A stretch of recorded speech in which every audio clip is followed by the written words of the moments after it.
Good morning. Sir, are you there? Yeah, good morning. In the boardroom, sir? You have joined, sir. Shall we wait for a few more minutes, sir? 10 participants there. I think we should start because we have given the time. Yeah. Good morning, Professor Mahara, and good morning. Yeah, morning. Okay, then we will start, sir. Professor M. Artikala, Dean, Faculty of Dental Sciences, Professor Madhava Chandratilaka, and Dr. Harit Vikramasekara, our research persons today, and my dear colleagues. First of all, I want to thank Professor Madhava and his team for delivering this session today. In fact, we arranged this session within a very short time. Especially, I want to appreciate you all for the flexibility extended to us when I asked, I want to have this session within this week when the students are out. In fact, although Dr. Ashwin and Dr. Dilmini are not presenting today, I want to help them because helping me to make a good link with Professor Madhava and also Dr. Harit. I want to thank you for your presence today and doing a demonstration for us, and also passing me important information with regard to Mahara. Now I like to invite our Dean, Professor Manjula Artikala, to speak few words. Over to you, sir. Thank you, Shanta. And very good morning to all of you. Professor Madhava Chandratilaka and Dr. Good morning, sir. Good morning, sir. Persons of this shop, and you all are no strangers, especially Professor Chandratilaka. You've been to this place well personally, so yes. Yeah, we feel it a privilege to have the kind of resource personnel that we are having today. And this is a very important aspect that we haven't been using portfolios. Apart from e-portfolio, even portfolios, we haven't been introduced into the assessment system so far, and we are going to do that from the 10th semester. Some of it may have done informally, kind of reflective assessments, but still then officially we are doing this now. Everybody knows that it's a part of postgraduate education and assessed properly in the PGIM. So our academic staff may have certain know-how about that, but still, I think we need to educate the students as well as, I mean, we need to get more, especially into when of the e-format as well.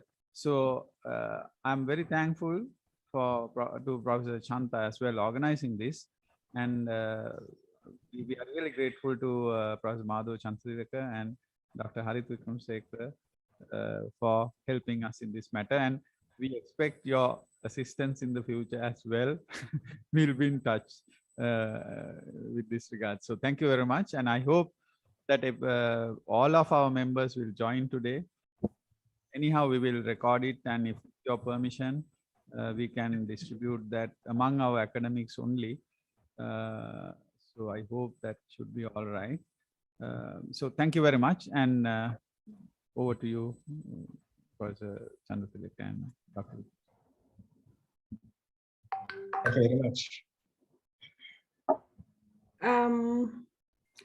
So thank you, sir. And I know Professor Madhava is not, I mean, it's known to many of us, but there are some young lecturers. So I think it's good to introduce him. And it's my privilege and also duty. And Dr. Ashwin, it's nice to see you.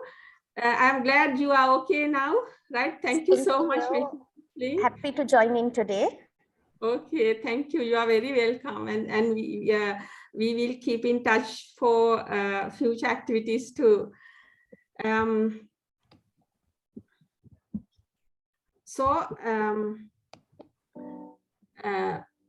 Professor Madhava Chandratilaka obtained his MBBS degree from Faculty of Medicine, University of Colombo, and his master's degree and PhD qualifications from the University of Dundee in the UK. He is the head and chair professor of Department of Medical Education, Faculty of Medicine, University of California. I'm sorry, is my screen visible to you? Yes, yes, we do. Okay, thank you. He has contributed to several chapters in several textbooks published by top-ranking publishers worldwide.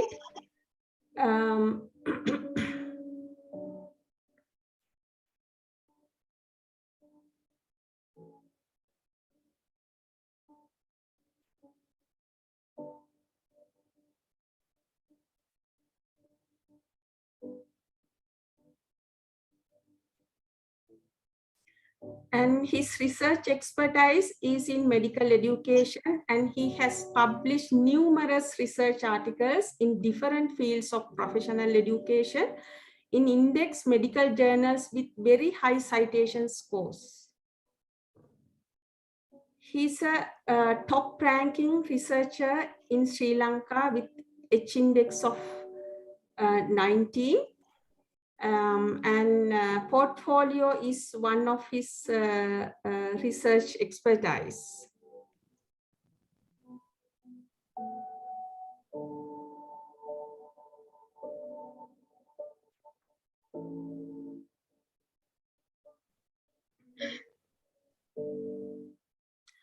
Ladies and gentlemen, I am sure we have selected the best person for our workshop today. Now it is over to you, Madhava, Professor Madhava. Thank you very much, Shanta. Thank you very much for the invitation. Actually, we were connected by Ashwini, and I should thank Ashwini for that. And Ashwini finally informed me just have a start, and then we'll continue with the rest of it, and then the collaboration can be more in the future. So thank you very much, Professor Artiger and Professor Shanta, for inviting us for this. And we are really happy to help, because portfolio is a very important concept that we need to embark on. Sometimes we might feel that we might be behind the rest of the world in adopting portfolios. It is not that it's a trend or it's a fashion, but it's a must. There are certain things which is expected of healthcare professionals, which cannot be assessed using conventional assessment methods. So what we are going to, as we discussed with Prof. Chanta, I thought of giving an overview about why the portfolios are important and why should you be use portfolios. And then we'll embark on the major part of it will be on how to use e-version of the portfolio. We've been using portfolios for undergraduate education quite a while now, for certain parts of undergraduate education, not as a whole, but we have converted it to, we are in the process of transforming it to a single portfolio using this beautiful framework of Mahara e-portfolio template. So that will be discussed by Harit and Ashwini later on with some demonstrations. May I give a small introduction about why portfolios are important, and then we can decide as a faculty, you can decide to which areas the portfolio can be adopted, or are you going for a portfolio for the whole course. So basically, there's a huge need for portfolios. We know that in all healthcare professions education, there are 3 stages: undergraduate stage, postgraduate stage, and continuing medical education or continuing professional development. Then we know that during the undergraduate period, the supervision is very high. we closely supervise our students. It's not like a school, but if you compare with the postgraduate and continuing medical education, supervision is more. But then in postgraduate arena, postgraduate stage, we've been supervised. The trainees are being supervised, however, not to the extent that they are in the undergraduate stage. So gradually, the supervision leads off. When we become independent practitioners, there's no formal mechanism of supervising in Sri Lanka, but in certain countries there are appraisal systems. However, whether there's appraisal system or not, the supervision is minimum. So we are independent. So there should be a way of empowering ourselves as our own supervisors, or there should be a way of gauging our ability and updating ourselves. So independent practice is gradually increasing from undergraduate to continuing medical education. So from undergraduate medical education onwards, we need to cultivate a very important educational element in our students. We need to foster that, and that is independent learning. They should be able to engage in learning. They should be able to identify their own needs and then engage in independent learning. So that's a requirement. Also, as dentists or doctors, our role is fast changing. Now, we know that there are people who can undertake some of the technical aspects that we carried out as traditional doctors or dentists or oromaxillary surgeons. So that can be dedicated. I mean, people can be trained, and those can be dedicated to those people. Delegation can be done. Around the world, you must have seen that simple procedures are being done by nurses, are being done by technical people, and they can be trained with by investing maybe 1/3 of the money that is invested on producing a dental surgeon or a doctor in that case. However, worldwide, they have not stopped reducing the production of dental surgeons or doctors. That is because we have the current role today is dealing with uncertainty and complexity. So the technical people cannot do that. So for us to deal with uncertainty and the complexity of healthcare issues, we need to develop reflective practice. That's a fundamental skill that need to be developed in all practitioners. So we need, on one hand, we need to develop independent learning skills. On the other hand, we need to develop reflective practice. Actually, reflective practice is the cornerstone or the basis of becoming a professional. If somebody has reflective practice, a person who's doing a job has reflective practice, he becomes a professional. It's not the other way around. Everybody who's in medicine or dentistry or law or banking, they don't become professionals until they incorporate reflective practice into their routine. On the other hand, we know that the knowledge base is getting expanded. It's quite fast, and you can't keep up to date. You have to struggle to keep up to date. And if you just decide that I have learned enough and this is enough for me to practice, in another 2 years' time, we might be outdated. So we need to develop in our students, in our undergraduates, the skills of lifelong learning. So that need to be inculcated as well. So 3 important aspects: independent learning, reflective practice, and lifelong learning. These are interconnected. However, these are elements, explicit elements, educational elements that we need to impart in our undergraduates. Therefore, we should find ways of developing these skills among our students, and through the traditional teaching learning framework, we cannot find a solution. So portfolio is only one, but there are many other ways of doing it, but we need to incorporate some way of developing these skills. Otherwise, as postgraduates, they will not practice it. They will struggle with reflective practice. They will struggle with independent learning.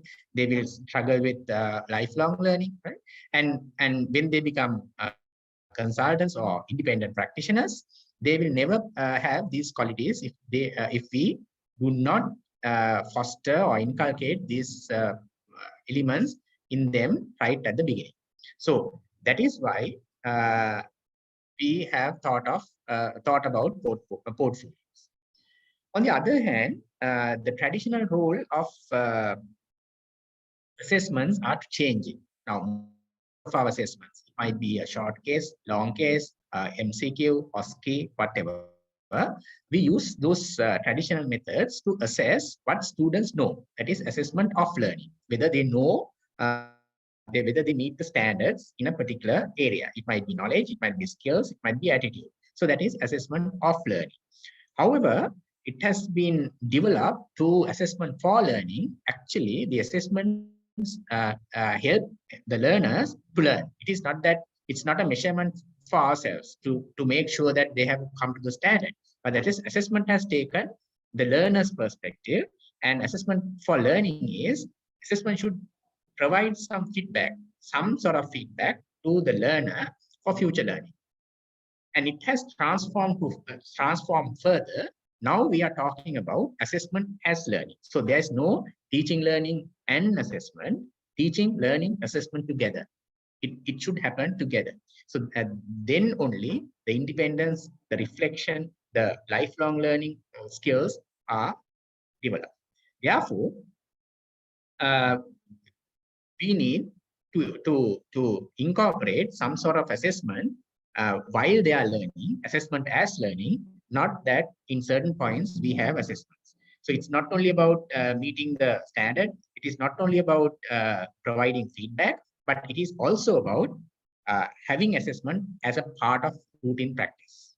It's not a separate thing, it is integrated into our routine practice. So there's a need to do that. So assessment need to evolve to assessment as learning from the current stage of assessment of learning. So, as I said, the conventional methods are very good, and they should be there to make sure that assessment of learning. We need to make sure that passing out graduates are competent enough to perform as dental surgeons.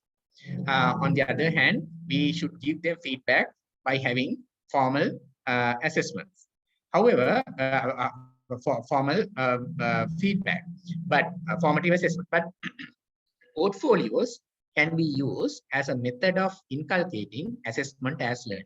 When they are reflecting on what they have written, what they have done, there is a self-assessment. Sometimes the tutor feedback can be incorporated, and then and there, they keep on learning. So the assessment is not deviated, or it's not divided. They are not two things. It's not separated from the learning process. So the portfolios might not be good enough to judge what has learned, right? But it is very good in as a tool of assessment as learning. Any questions up to now? Any comments? I've been rushing through because you might be very interested to see the e-version of the portfolio rather than a theoretical presentation like that. But if you have any questions, any comments to make, are you all right? Yes, I think so. And Okay. we can have another QA session maybe. Later on. Yeah. Yeah, that is also possible. Yeah.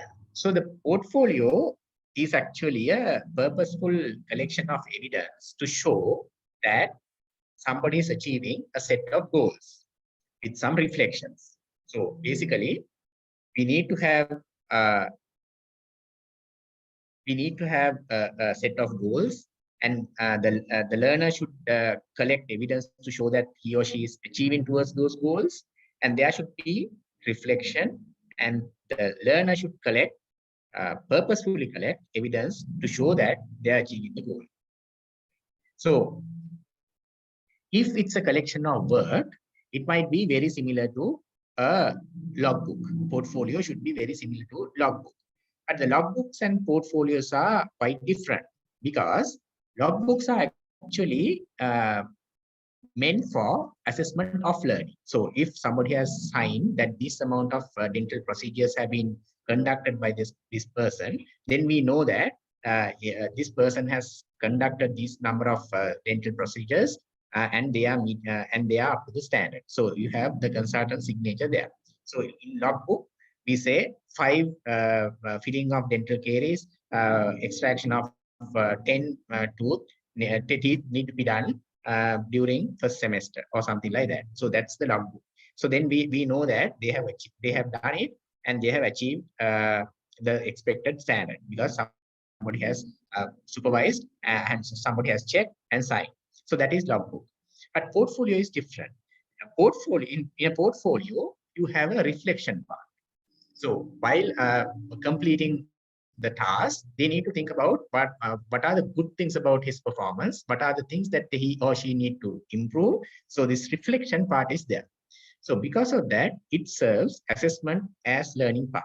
Assessment for learning, they get feedback because if they don't know something, if they think about the weaknesses that they have, or if they have any doubts, they can clarify then and there. They can look for books. They can look for internet. They can look for help from outsiders.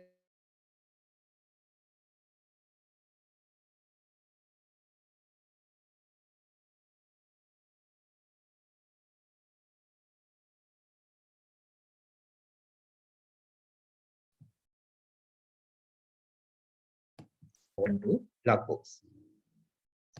So as I discussed in the previous couple of slides ago, there are 4 things in a portfolio, basically, right? We can adapt this to whatever way we want. If we have these 4 components, we can call it a portfolio. And there are several designs, many designs to portfolios, but the fundamentals are this. So you should give them outcomes or goals. Now, if you think about dental program, the 4-year dental program, you might have program outcomes. So you might give all program outcomes for the portfolio. So they should collect all the evidence. It might be clinical, it might be theoretical aspects, it might be attitudinal aspects, it might be professionalism, it might be procedural things or skills, whatever it is. We can ask them to collect evidence to show that they are achieving the competence or the level, the standard that we want. Or else you can select some of the outcomes for the portfolio. Let's say about ethical practice and professionalism. So as a program, you might decide, okay, these aspects will be, these outcomes only will be focused in the portfolio. So it's a decision that you need to make as a collective, as a consensus decision of the group or the faculty. So you might have 10 program outcomes. You might select all program outcomes for the portfolio, or you might select 5 or 4 relevant outcomes for the portfolio. That is the first thing that we need to do. And then we can prescribe some of the evidence that need to be included in the portfolio. For example, to show that you are developing as a professional, right? So they might be collecting, you might say, you should participate in 3 student seminars, and the participation evidence need to be included and to show that you are developing. So you can prescribe some of the evidence that need to be essential evidence that you need to be included in the portfolio, and you can give the option to students, in addition to this evidence, you can include anything else as well. If anything else which is relevant, not that everything that they do will be included in the portfolio.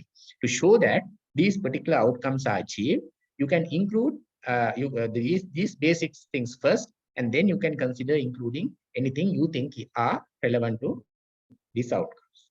And then it should be a purposeful collection. So that is purposeful collection. You are not putting everything in the portfolio.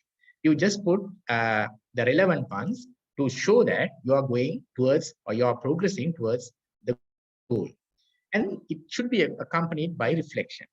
Now, reflection can be about individual evidence, right? So if you add a certificate of participating in a competition or something, you can reflect on that particular event. Or else it might be about the outcome. Let's say becoming an ethical practitioner is your outcome. So how helpful that was in becoming a helpful ethical practitioner. So it might individual individual evidence can be subjected to reflection, or the outcome can be subjected to reflection from time to time. So in that case, they might be reflecting on a collection of evidence, not only not a single evidence, but maybe about 2-3 evidence together to show that they are developing as a ethical professional. So these are some of the these are some of the things that these are the outcomes. One of the examples, template of outcomes for you. We all PGIM outcomes are common to both medicine and dentistry, and that's why dental surgery, and that is why I just mentioned that. So, if you take these outcomes, we might decide, okay, you have to collect evidence to show that you are achieving this. So subject expertise, definitely your exam results, right, need to be included. Maybe MD part 1 or MD part 2 or whatever. Teaching, whether you might have conducted teaching sessions for nurses, medical students as trainees. They might have conducted sessions like that, or something like that. This is postgraduate level. So something to show that you are developing as a teacher. Research, abstracts, papers, presentations, or whatever. Ethics and medical legal issues, the conferences that you have attended, the dilemmas you have faced, medical legal documents that you have produced or issued, and information technology, whether you have developed your information technology, participation of workshops, or databases you have created, literature search that you have conducted using information technology, whatever. Reflective practice. That if you have reflection on all these, you show that you are a reflective practitioner.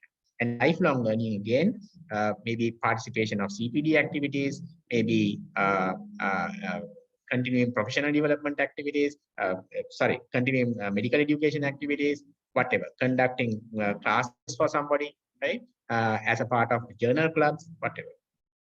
So based on the outcomes that you have, you can decide what need to be included. So if you can reflect on the program outcomes, you might think, okay, we have 12 program outcomes. Out of those 4 program outcomes, maybe 5 or 6 outcomes are more relevant to portfolios. Therefore, in the undergraduate program, we'll be looking at those 4. Or else you might think, no, we are going to have a portfolio for all outcomes. So there are certain outcomes that need to be included by students in relation to all the outcomes. So it's a collective consensus decision that you may have to make, in your program. However, in our own experience, we feel that starting with a selected number of outcomes will be a good thing, because if you implement a portfolio for all the outcomes, it might be a bit complicated. So maybe community-based learning, or maybe certain procedures, clinical aspects, or some ethical aspects, whatever, you can decide, and you can start portfolio to focus on those outcomes, and later on you can expand it to the whole program. But if you are courageous enough, if you are confident that you can handle portfolios for all the outcomes, you can always do that. There's nothing to prevent that happening. So evidence can be, it depends on the outcome. So photographs, certificates, case reports, professionalism dilemma, exam marks, or mark sheet of a particular student, that particular student, letters of commendation, abstracts, journal articles published, whatever, right? So it can be a gamut of things that need to be included. As I said, you can prescribe the minimum, and they can include additional ones which are relevant. And it should be a purposeful collection, as I said. Some people think that if your portfolio is very thick, then it's a good portfolio. That is not the case. If if the learner is very methodical and understand what need to be done in a portfolio, he or she will collect the bare minimum and show that he or she is achieving the goal without much difficulty, or without collecting non-essential things in the portfolio. So it's up to you to decide what sort of evidence need to be included in the portfolio. And in Mahara, in e-portfolios, you can include many. And it has a lot of advantages as well, because now when you are checking this, checking the printed version, you might have to write feedback. And sometimes writing reflection might be difficult for students. And sometimes they might be able to record a reflection and put it in Mahara, because that's the advantage of having e-portfolio. And you can record your feedback when you are reading through. You can just talk to the screen and record it and put that in the portfolio, e-portfolio. So that's the advantage of having e-portfolios, where you can be flexible in the mode you are using. So we know that reflection, there are several templates that can be used for reflection. Basically, in reflection, what you do is you try to identify your strengths. You try to identify your the areas to be improved or negative aspects, and make a plan how to improve it, and just see how whether they were successful or not in the next instance. So basically, what we look at in reflection is self assessment, self-regulation, and self-efficacy. So those are technical words. Self-assessment, whether what are the good things and bad things you did in that particular incident. Self-regulation, what is your plan, right? How are you going to improve next time? So your plan is about your plan in simple terms. Self-efficacy, at the end of the day, have your plan work or not work? So reflection is basically those three: self-assessment, self-regulation, and self-efficacy. So reflection need to be taught, and it can be taught. It's something educable. Some people are better at reflection, but some people might need support to reflect. So there should be a mentor system to support your students to develop reflective skills. And when they develop reflective skills, then they can carry on the development of portfolio very easily. However, there should be a mentor system to support students in maintaining their portfolio. So as I said, the reflection can be for each goal or outcome, or it can be for each evidence. So at the end of the day, if you are using a printed portfolio, you might end up something like this, which is a bit disheartening, right? You might have to go through all this. So that is why the portfolios were, we were with the workload we all have. You might have you don't have to check everything at this moment. Most of the stuff that is included in the portfolio might have been checked by somebody else. For example, if you have asked students to collect case discussions, then that case is presented to a consultant, and the consultant has given feedback, and the student has incorporated the feedback of that particular consultant and his reflection in the portfolio, and it's been checked and marked by that particular consultant. So therefore, you don't have to go through each and every evidence that is included in the portfolio. However, still, it's a big task, and we all involved in postgraduate portfolio marking and vivas and etc. etc. So it's not easy. But if you adopt to a e-version of it, when you have a minute of time, you can start giving feedback or checking for portfolios in your phone or in the computer. So that might be easier for you, depending on your preference to the electronic mode. However, the e-portfolios actually give more flexibility to teachers as well as for students.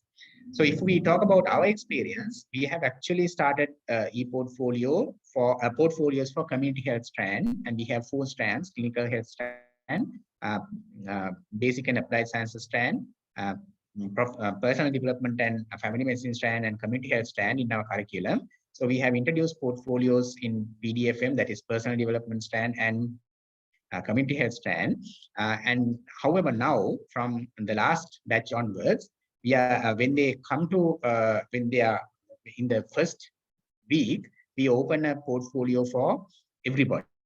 Mahara portfolio for everybody, every student, and different strands are given as sections. And anybody, even in the clinical field, and now the medicine and surgery are interested in developing a portfolio and for students, so they can ask to put certain things in the electronic portfolio. So now they have a portfolio, electronic portfolio. Different people can use that portfolio and ask them to include certain evidence in that portfolio, and that can be separately looked at and marked. So that is how we operate at the moment. Thank you very much.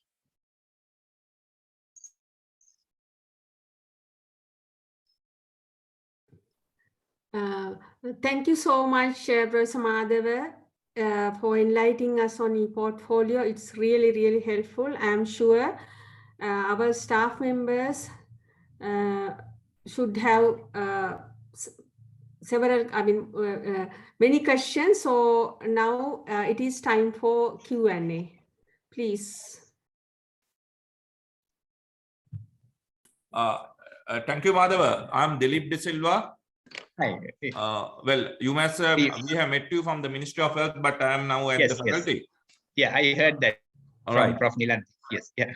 Yeah. Okay. This Madhava, I just want to know now. This is we are giving this for a very clinical batch. These are 10th semester, the final year.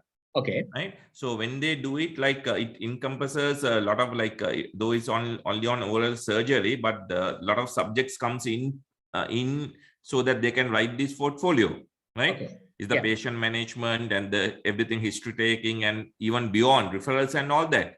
So in that context, say for the 10th semester means they have been here with us for 5 years, right? Yeah. So if you want to assess for that, in your opinion, how much the length, as you quite correctly said, the length is not the yardstick to measure it, but as a guideline, how much do you think, like what sort of a word count or a length do you prefer from your undergraduates at the final year? Yeah. In the final year, actually, we don't use the portfolio at the moment. We finish. We have our portfolio for the first 4 years, and it will be checked. It will be marked in 2 occasions at the end of the second year and at the end of the 4th year. And then in the final year, we are not using at the moment, but medicine is planning to implement one from year 3. That is their first medical appointment to year 5, the final medical appointment. So, but in PDFM and community health strand, we use it from year 1 to year 4, and there will be a mentor, and those will be marked in 2 occasions, year 2 and year 4. So the basic principle, Dilip, about this, the implementation of the portfolio is our expectation should be proportionate to the duration of that, the duration that we give. For example, if it's a 3 months appointment, if we ask you have to record, include 10 case discussions in the portfolio, what they will do is they will not go to the ward. They just keep on writing the portfolio because it is too much. Maybe 1 case scenario per week, or 5 for 2 months or something like that, because it's not the number of cases that you include in the case which matter. It's their ability to reflect. The depth and breadth of their reflection is the most important thing. So I think it should not hamper the clinical training, because otherwise the students will go away from the ward and they will start writing the portfolio in the library. So that should not happen, and they should feel that, okay, this is something that that will help me to develop and to think about, and giving, maybe my guess is that if they are, if you might be asking them to take histories of all the patients coming to the clinic or hospital during a week, but if you say that at least one selected patient need to be included in the portfolio, then that will be fair enough. Then they can focus on that and write a good discussion and a reflective account. Thank you. Thank you. Yeah, first article here. Actually, part I had in my mind was also questioned by President. This is the first time, as I mentioned, that we are going to sort of test this. Now it's a short period, now 9th semester, maybe maximum 15 weeks. And they haven't started on that. And although we have informally told that what they have done previously in the logbook, they could enter. I don't know whether they are very much organized in that manner, because we haven't been sort of guiding them in that respect to sort of carry on into the portfolio. Now, there's a practical question now, and to be fair by the students as well. Now, this 15 weeks, so they have to prepare and submit also within another maybe two weeks or 3 weeks time. Can we keep it to a sort of a very simple one? Yeah. Gradually from the coming years, because it's fair by the students. Will it? But still, we may be able to inculcate what is expected from a portfolio on them. No, I mean. Yeah. So if as the students as well as the academics are new to undergraduate level portfolios, it is good to start in a simple way, and then when you gain experience, then I think gradually you can sort of expand it. Otherwise, if it is too much for people to, if it's a steep learning curve for both students as well as for teachers, then it might fail. Right. So basically, it need to be a bit of a evolution rather than a revolution, I would say. Thank you. Thank you. Hi, Madhava. I'm Nadine. Can I ask a question? Hi, Nadine. Yes. So thank you very much for your presentation. It was real nice. My question is this, I believe this portfolio reflection is one-to-one with a student and a teacher, but will it benefit if such a portfolio is discussed in a small group where other students can also learn from the reflection of one student, or is it purely one-to-one? You're right. I mean, in both, it depends on the content. For example, if you want to, now as I said, Nadine, some students are better reflection than the others. So they can learn from each other if those are discussed in small groups. For example, if you, let's say if you are mentoring 10 students for this particular portfolio, you can have a session with all 10, and you can ask, okay, you present the history and present your reflection as well. So if all of them have reflected and discussed, if you discuss that in initial stages, definitely that will help students. Then students who are not that good in writing reflection or thinking in reflective manner might develop their skills. Definitely that will help. But later on, I think maybe in the final year, it might be, or in the fourth year, in the third year, it might be good to have one-to-one, because portfolios are highly individualized things. For example, two students might not have the same needs or same gaps in their knowledge. There can be, but there are instances. So gradually you can make them individualized, starting with a small group. So that's a good idea to start with. Maybe when you are starting, having all the mentees together and have a common discussion and let them learn from each other. Thank you very much. Thanks, Madhav.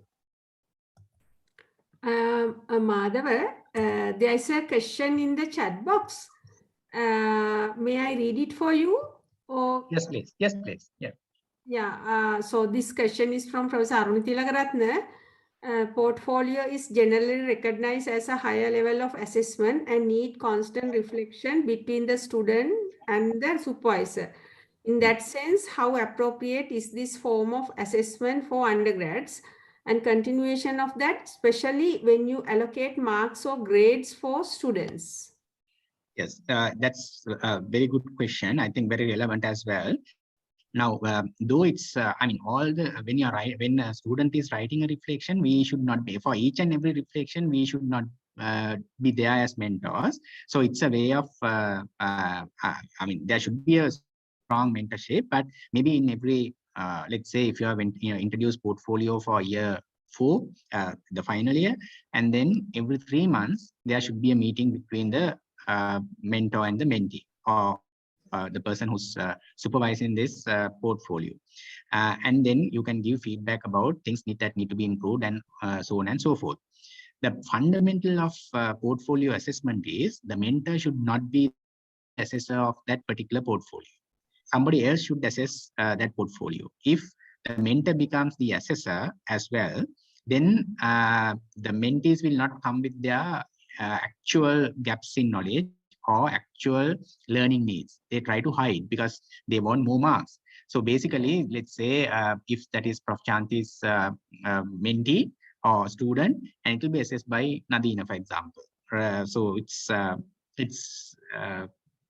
should be like that. So assessor, the mentee and assessor should not be the same. And at undergraduate level, if you are not expecting too much from them, then having a mentor-mentor meeting every 3 months or 4 months will be okay. I hope I have answered the question. Aruni Madam, do you want to continue the discussion on the same matter? I think Chanta, Aruni Madam's phone is something wrong. Okay. Mic is, I think yeah, she's happy that, I see the message from her. Mother, one more thing, Dilip here. This is, yes, in your opinion, now since we are starting for the first time, and we are also in the learning curve, how many students do you think would be sort of, knowing that everybody is busy, like how many portfolios should you think it would be reasonable to assign to a staff member? If it again depend on your workload as well. Now, for example, in our case, we get about 25 portfolios to be assessed every year by one staff member, because not everybody is assessing portfolios. But if you think that is too much, and it depends on the number of entries or the size of the portfolio as well, we have kept it to very minimum, and we don't bother, students as well as teachers on this. We just want to cultivate this habit of doing portfolios and inculcating the basics. Therefore, we keep it to minimum. For example, to assess a portfolio, it takes about maybe 20 minutes for me to mark one portfolio, because it's not huge, and it will take some time, but it comes every year. So it depends on the nature of portfolio and the workload that you have, and it need to be distributed. So if that is not confined to a particular area, if it is general, for example, ethical aspects of dental surgery or dental practice, that can be marked by everyone. Or any teacher in the faculty. But if it is very specific clinical area, then you have to confine to that particular department or a few departments. So it depends. And when you are designing the portfolio, that is one aspect that you need to think seriously about. Thank you, Madhava. Professor Aruni Tilakaratne wanted to thank you. She's having a problem in her audio. Okay, no problem. Mic. And I also have a question now. When we get our BDS course, for 1 year, the students take several courses within one semester. So my question is, do we have to identify EPs based on courses, or can we combine several courses together and give one portfolio for that particular semester or particular year? Otherwise, yes, you might have, Prof. Chandi. Now you might have several course units, you might have modules, whatever, but the best thing would be to have one portfolio. And if they are asked to maintain several portfolios, that will be a bit complicated. So I think Harit and Ashwini will show you. You can start a single portfolio, and from different modules, there can be entries. Now, for example, in my course unit A, you are expected to write a case discussion, and that need to be uploaded to the portfolio, and that will be marked by people who are relevant to that particular module. And module B might not have any portfolio entry. C might have another thing, that is you have to make a presentation, and that presentation and the reflection need to be uploaded to the portfolio, and that will be marked by that particular group of teachers. So likewise, maintaining a single portfolio with multiple entries would be the the best thing. And if you want marks for that particular thing, for that particular module, then you can extract that mark. For example, the presentation and the reflection uploaded to the portfolio will be marked by teachers who are teaching in module A, and that mark is taken for your credit calculation, sorry, GPA calculation or what. Okay, I got the point. Nice, very well, and thank you. Just one more question. So, when we give the learning outcomes, do we have to change the wording of our ILOs compared to what we use in our this kind of conventional model? Not necessarily. I hope you have very clearly written down ILOs. In that case, you can use the same ones. But if you think they are too trivial or too narrow, then you might have to combine 2 or 3 together, or you might expand it a little bit. But we cannot assess outside the outcome. So you can interpret the outcome in a different way for the portfolio if they are too trivial and too narrow. Otherwise, you can use the same ILOs, no problem at all.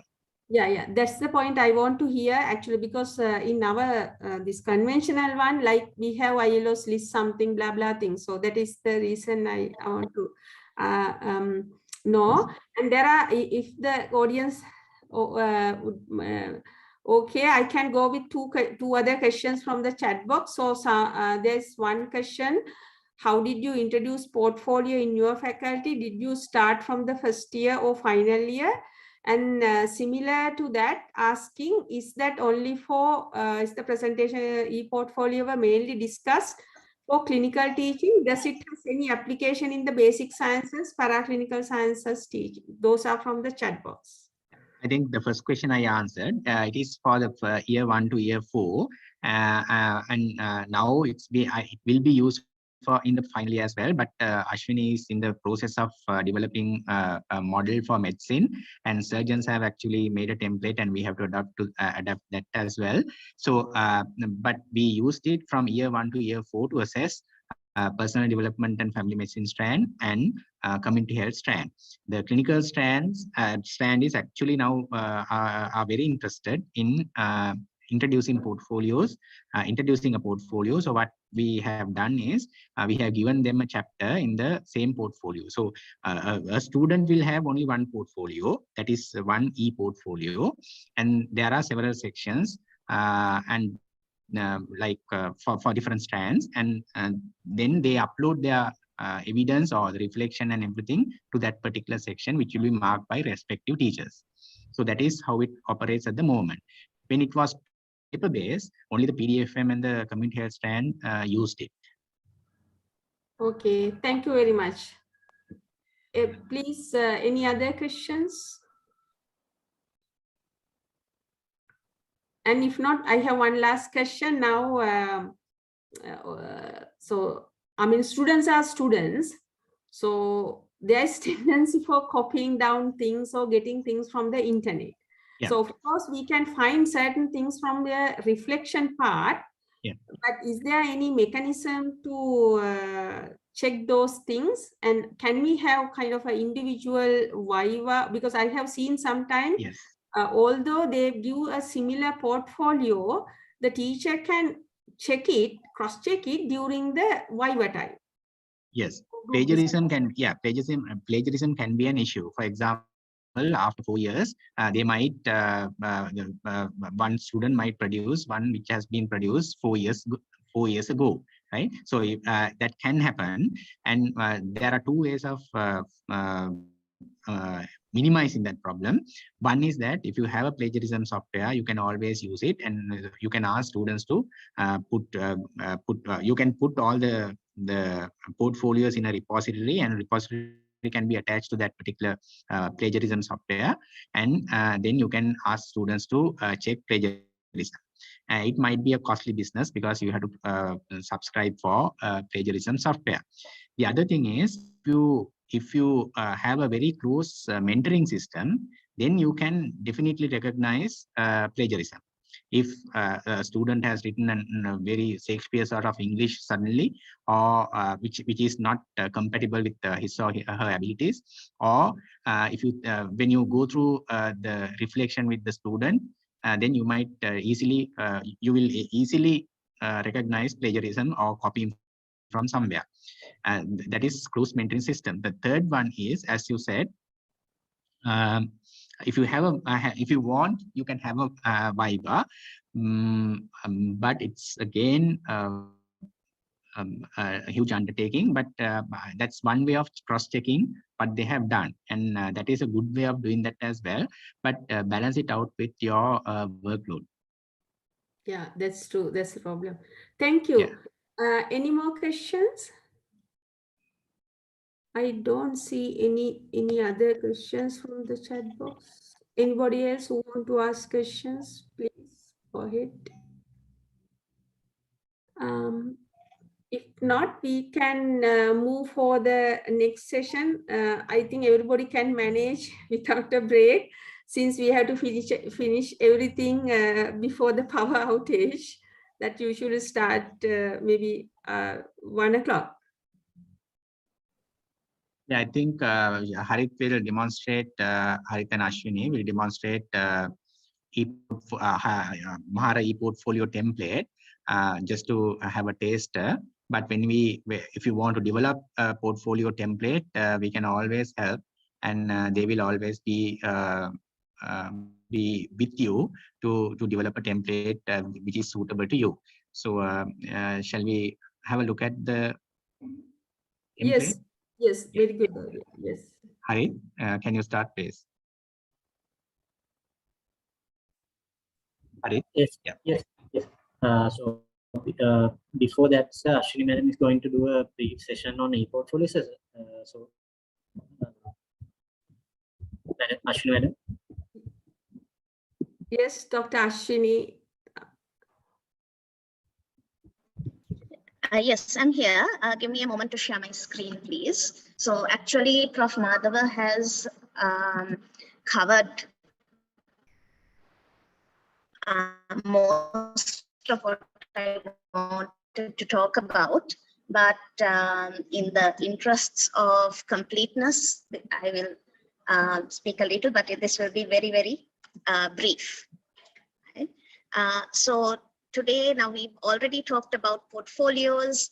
I'm going to introduce e-portfolios and talk about Mahara and give the demonstration. So Prof. Madhava defined what a portfolio is and how it came into use, not just in the health sciences, but much earlier than that. And the portfolios used earlier in the health sciences looked something like this. But by going through the collection of paper, there is evidence that learning has taken place. So e-portfolios started being used somewhere in the early 2000s. In the dental sciences, the earliest example I could find was from the University of Newcastle in 2003, and almost concurrently in Toronto, Canada, and the University of Otago in New Zealand. So the NHS in UK has a standard platform which different schools and institutions in the health sciences use. However, the dental NHS England and NHS Scotland have a specific dental e-portfolio, which is tailor-made for their dental trainees. So it is very, very specific to the dental curriculum, which is very uniform. And therefore, it is quite easy for the students to maintain their portfolios from first year to final year. And they are expected to keep these portfolios for their placements afterwards, and they will be assessed when they apply for postgraduate placements as well. So the dashboard looks a little like this, the NHS dental e-portfolio, right, where students can upload certain components. And what is important is that these are accompanied by training manuals, one for or user guides, one for the dental trainees and one for the supervisors, trainers, advisors. I think this is a key step because it recognizes that not everyone has the same capacity for our IT skills, and this training manual makes things easier across the board. Student feedback has been taken in many different settings. So if this is in dentistry, I've just taken one example right here where across 16 domains, student feedback was received on how useful they find it. So from 0, which is not very useful at all, to 10, very useful. Excuse me. And the size, the area of these circles represent the number of students who agree with that point. So, excuse me, I'm sorry. Students, you can see, are generally, they have favorable attitudes and favorable feedback towards e-portfolios. So anything new comes with the challenges. So these are technical, resource related, legal and ethical. Especially, I'm sure you're aware that there is a new Data Protection Act in Sri Lanka, which will come into effect from next year. So we have to be careful about patient data that is uploaded, right? And of course, personal things such as IT skills, attitudes towards portfolios, and what sort of support is available. Some questions that we need to think of, and I think Prof. Madhava addressed all of these as potential challenges, right?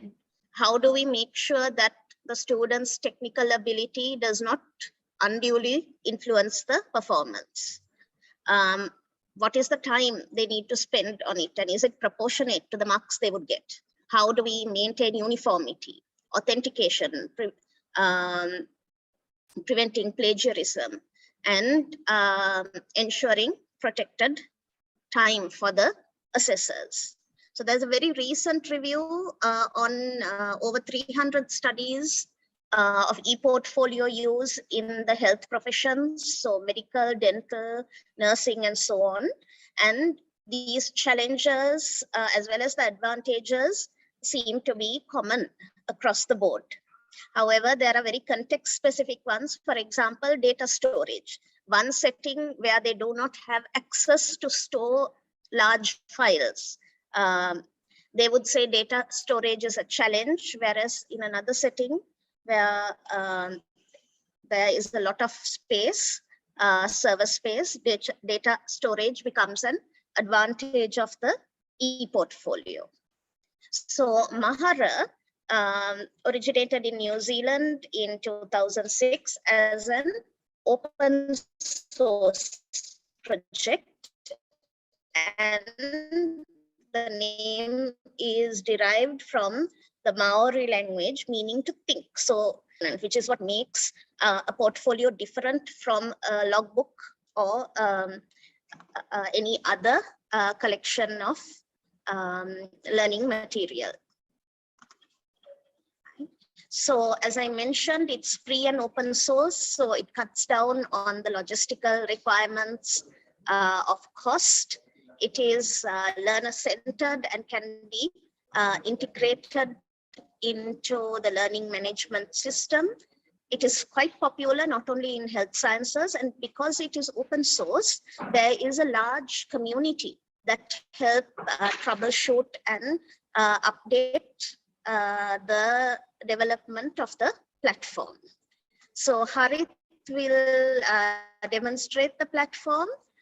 This is what it looks like, and it has basic functions. So the users can upload content, they can organize content, they can share it with their supervisors or with their assessors, right?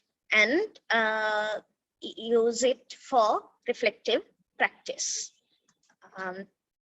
So here we can see how Mahara was used in the Faculty of Medicine, University of Kelaniya, and pages and collections can be there to help support the undergraduates. I think, I believe Prof. Madhava mentioned earlier, for undergraduates, having a more structured portfolio would be useful rather than expecting them to come up with a personalized structure.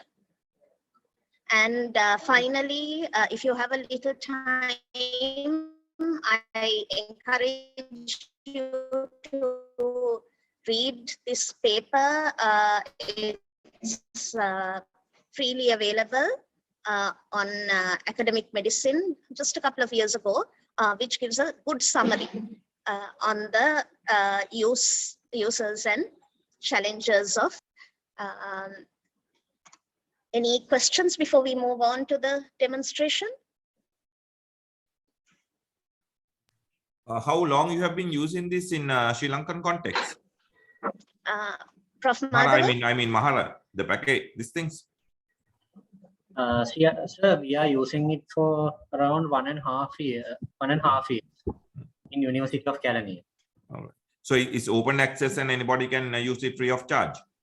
Yeah, it can be actually added to LMS as an add-on, and then we can use it. Otherwise, it's freely available. The demonstration site is actually freely available. It is free. It is not actually charging any money for that for using it. So it can be added to LMS. Right. Thank you.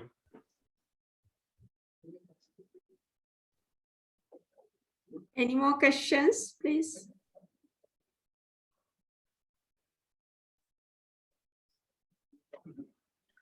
Ashwin, as you said that we may have, because now our students, both medical, dental, they are using human.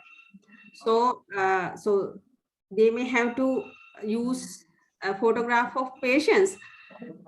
Are there any, any policies or anything made already regarding that available at UGC or at this IT?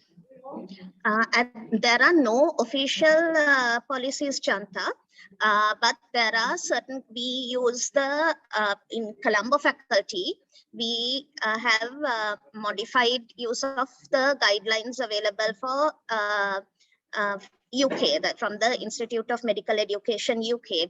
So very simple, basically, that personally identifiable information should not be shared or displayed. If they are being displayed for educational purposes, then full informed consent from the patient should be available. So any identifying features, so in an X-ray, if the patient's name is visible, then that should be hidden. Any patient records, they have to be careful of sharing. And this is in line with our data protection, the intellectual property standards of 2003. The new Data Protection Act, I have not gone through in detail, but I need to do that and see what is the implication for us as educators, medical and dental educators, and basically the health professions as a whole. Okay, thank you, Ashwini. Okay. Any more questions? If not, we can move for the demonstration. And then if we have time, we can go for another Q&A session if the resource persons are not tired.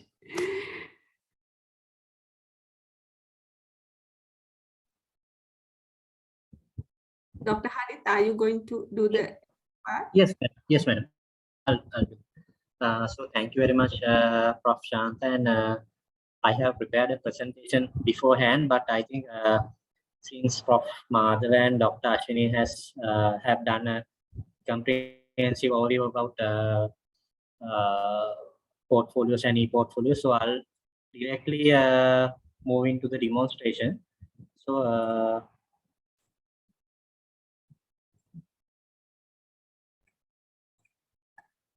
So as University of California, we are using Mahara e-portfolio platform in creating and maintaining our students and also teachers e-portfolios.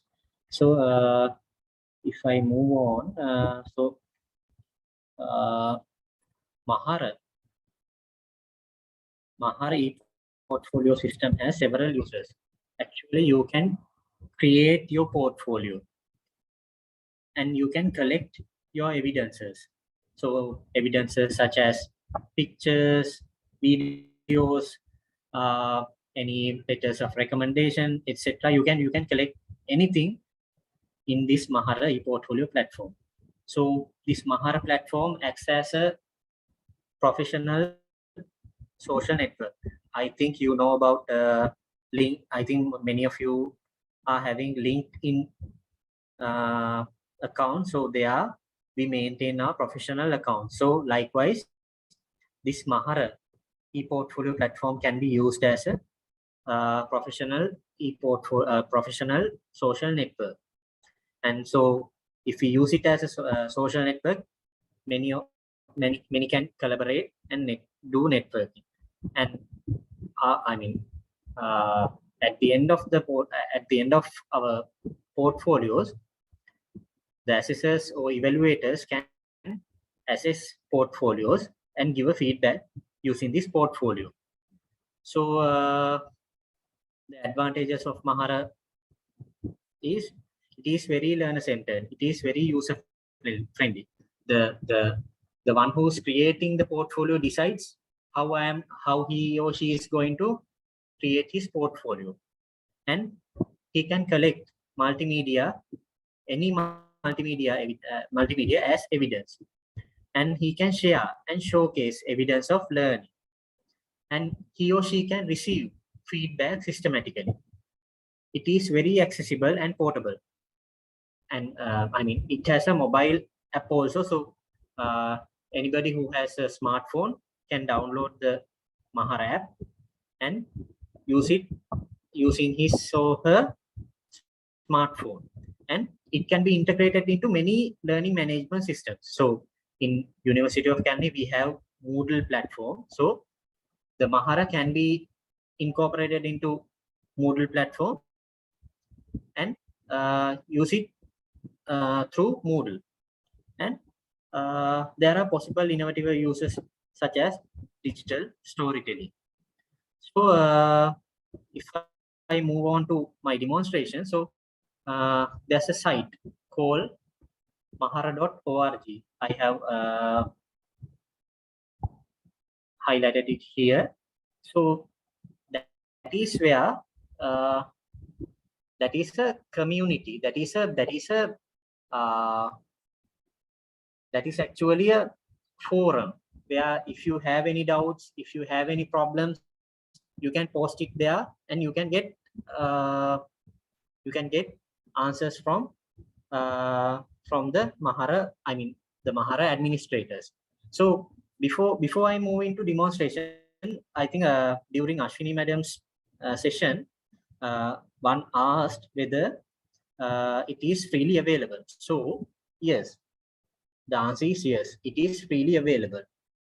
But the problem is it doesn't, the Mahara technical team doesn't give a universal URL, universal website to create your Mahara portfolios independent. So what you have to do is, for your particular institution, you have to install Mahara first, and then, for an example, so as University of California, we have a separate institutional Mahara website. So there, students and teachers can create their portfolios. So likewise, to Peradeniya University, what you can do is you can install Mahara into your Peradeniya institution, and then from there onwards you can use your Mahara. You can create your e-portfolio.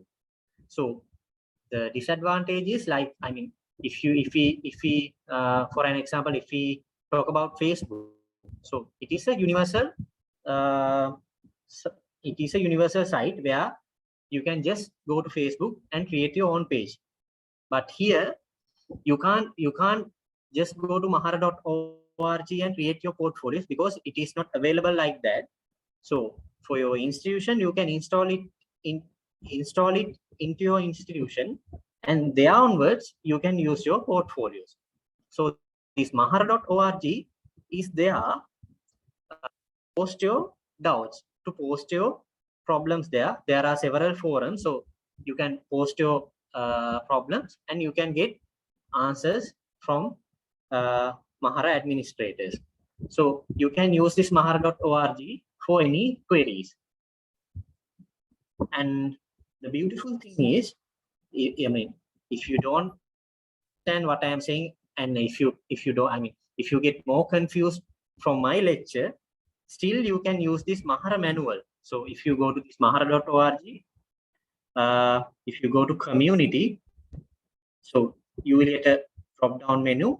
So in this drop down menu, you have a Mahara manual. So you can download this Mahara manual, and further you can learn how to use this Mahara e-portfolio system. And the next thing is, Mahara team has introduced a demo site. It is a demonstration site. So if you don't have any accounts, or if you have an account and if you want to practice more on this Mahara portfolio, if you want to practice how to create this Mahara e-portfolio, still you can use this demo.mahara.org. The URL is there. So you can use this demo.mahara.org and you can practice there. So if you go to this demo.mahara.org, this is the page it appears. So there you can use these usernames. These are the usernames for demo accounts. So you can log in as an admin. You can log in as a student. You can log in as a learner. You can log in as a staff member. And you can even log in as a site staff or institutional admin. And see, I mean, so as students, depending on your purpose, you can log in into your demo site and see how this Mahara works. So there are several usernames, so you can use whatever. I mean, you can use either of these usernames, and the password for all these demo accounts are this Mahara demo. So you can use either of these usernames, and you can use this password to log in into your demonstration account, and you can practice there as you like. So when you log out, your data will be erased. So it is only for practicing purposes. So that is about demo accounts. So if I go into my, I mean, if I demonstrate about my account, so let me share my account. So this is the Mahara e-portfolio account of me. So as I said, we have a separate institutional Mahara e-portfolio site. So the URL for our institutional Mahara website is eportfolio.kln.ac.lk. So likewise, you can install Mahara into your institution. So if we log in into our institutional Mahara e-portfolio system, so this is the page that comes first. So this is called the dashboard. So dashboard means, I mean, I think you have seen, you have come across this dashboard term previously. So in our vehicles, in our cars, there's a dashboard. So in the dashboard, it has the most essential options available. So likewise, in this dashboard page, there are essential options available. So it shows the people who are online for last 10 minutes, and it gives options to create your portfolio, share your portfolio, and engage people. And if you go down further, it will show the latest changes you have made, and your inbox, and your portfolios, and your watch pages. So there are plenty of options in the dashboard. So if we go to the top green bar, so this is the most important part in our Mahara e-portfolio system. So you can use, this is the option bar where you are going to use in developing your portfolio. So in this green bar, in the top right corner, you will see several options. So you will see these 3 horizontal lines, that is called the main menu. So if you click the main menu, there are several options such as create, share, engage, and manage. If you go to create option, there are options such as pages and collections. So where you will be able to create your portfolio pages and collections, and you will be able to create files. You will be able to create journals, notes. You can have your plans here. You can develop your own resume. Likewise, there are several options. And if you go to share option, there are again several options such as shared by me and shared with me. So shared by me means you can share your portfolio within your institutional members. So if I am a student, if I want to send my e-portfolio to Prof. Madhava, so I can share my portfolio directly using this Mahara e-portfolio. And there's an option called shared with me. So if I am a teacher, and if a student wants to share his portfolio with me, so he will share, he can share. And if I click share with me, so that I will be able to see who are the students share their portfolios with me. And you can engage people like where I have described before. You can use this e-portfolio system as a professional social network. So you can engage people in creating groups, creating discussion topics, and many more. And further down, you can see many. Excuse me, can I disturb Harith for a minute? Now, Yes. If you can demonstrate, if you are online, so can we, if you can show the shared one? Sure, madam. If it is okay. Sure, madam. I'll go one by one. Sure. Thank you. So in the top down, in the most down, you can see manage option where you can export your e-portfolio and import. So if you think you are going to move to a new e-portfolio platform, but still you want your contents inside this portfolio, so you can export them. You can save it into your computer, and when you are using a new e-portfolio platform other than Mahara, you can upload them into that new e-portfolio platform. So those are the options available in this Mahara e-portfolio. So I'll show you how to create, creating pages and collections are the most important things in developing your portfolio. So I'll show how to create a page and a collection using this e-portfolio platform. So if you click these 3 horizontal lines, you will, if you click this main menu, and if you click this lower down, the lower down arrow in create option, you will see these pages and collections. So if you click pages and collections, it will come, it will come to this page. So in this page, it will show what are the pages and collections you have already created, or else otherwise you can create pages, new pages and collections. So here you can see I have created several pages and collections. So for an example, if I created my I started creating my portfolio for my staff development course last year. So there were 12 entries. So for each entry, I have created portfolio entries using Mahara. So there are around 12 entries, and for each entry there are there's a separate e-portfolio contains. So if I show how to create a page and a collection, so in this pages and collections page, you will see there's an option called add. So if you click add, you will have two options. You can create either a collection or you can create either a page. So page is something like a empty Word document.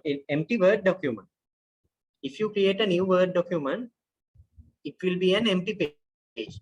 So likewise, if you create, if you click this page option, it will be an empty page where you will be able to edit as you like. And collection Can is I disturb you? Yes, sir. I think because of the time factor, Yes, without going into details, shall we show them the template that we have used, we have developed for the undergraduates first? Yeah, yes, Just to have a look what sort of a outline that is, and creation of individual pages and all that, I think can be done in a subsequent session. Yes. Yeah, just we'll show them the template that we have used for 33rd batch. Okay, okay. So just to finish my thing. So page is something like a Word document and collection is something like a folder. So if I show what we are using for our clinic, for our PDFM strand, so it is our professionalism and professional development and family medicine strand. So there we have given them 6 separate tasks to their portfolio. So you can see we have, I have created a folder or else a collection for PDFM strand. So if I click PDFM strand, it will take into our 6 pages. So this is our first page of that collection or of that folder. So the first page is about the student. So there the student will be able to describe about him or herself. So that is first page. So if we go to second page, that is about reflection on moral and ethical dilemma.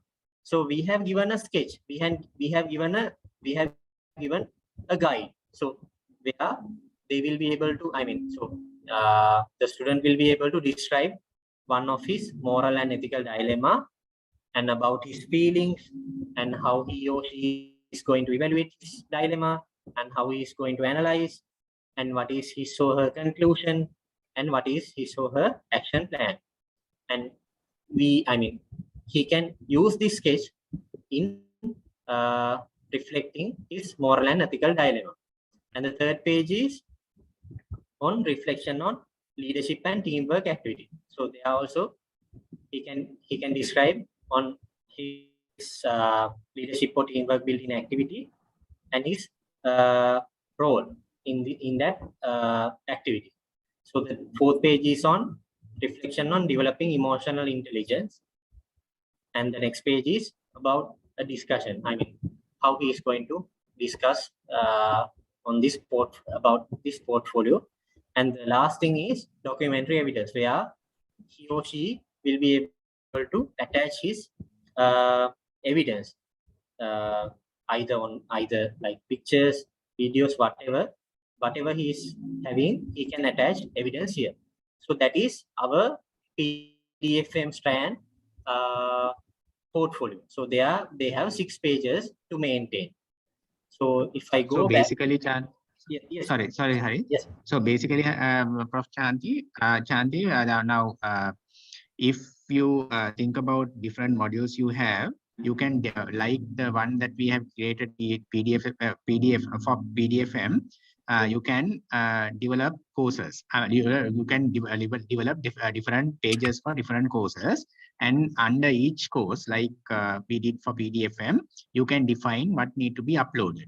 And for each evidence, you can give a template as well. But at undergraduate level, what we need is, it's good if we can give them sort of a template to complete the reflection. So you can give the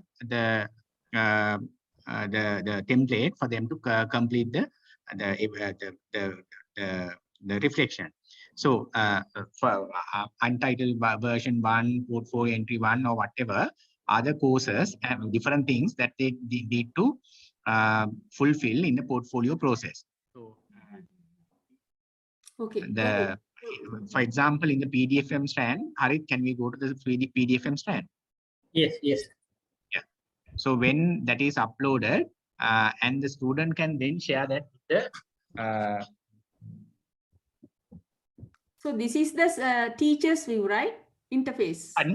no, the student should the difference. I mean, the difference. The important thing about the Mahara portfolio is that the student have to create his template. We can actually give them a template, and the portfolio is owned by the template. And after uploading everything to the system, then the student can share that with the relevant teacher. For example, we say that this will be marked by Professor Madhava Chandratilaka. So what he does is he share that content with me, and then I can go through that and give marks and feedback. So shall we demonstrate how it can be done, Hari? A single entry, for example. How to add content, sir? Yeah, share කරන්න කොහොමද කියලා පේනන්නේ. Yes, okay, sir. එක page එකක් කියන්නකෝ. Let's say now they have completed page 2, ethical and moral dilemma එකක් කරන්නකෝ, second page.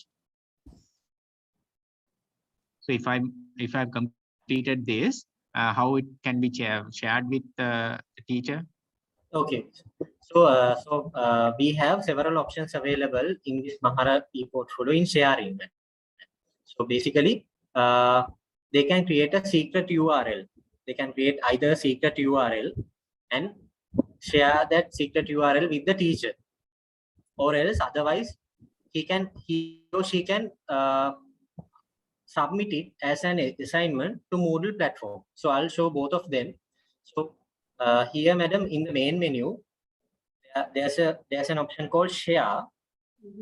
So if you go to shared by me, there are, it will show the collections and the pages available. So for an example, if I'm going to share this portfolio entry 1 page, so I can, so you can see there's an option called secret URLs.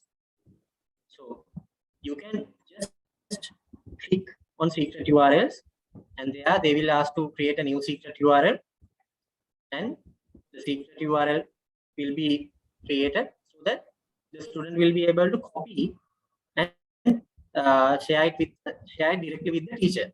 Or else, otherwise, if you have a plugin, if you have plugged in this Mahara into our Moodle platform or the learning management system, you can simply, I'll show, I don't know whether my screen is visible.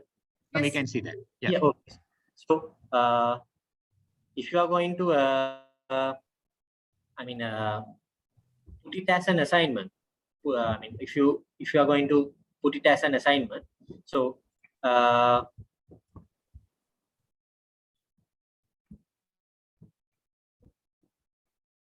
there in the Moodle platform, you can create an assignment. So if it is correctly plugged in, so this is the assignment page. So if you go down, if it is correctly plugged in, there's an option called submission types. In the submission types, there are 3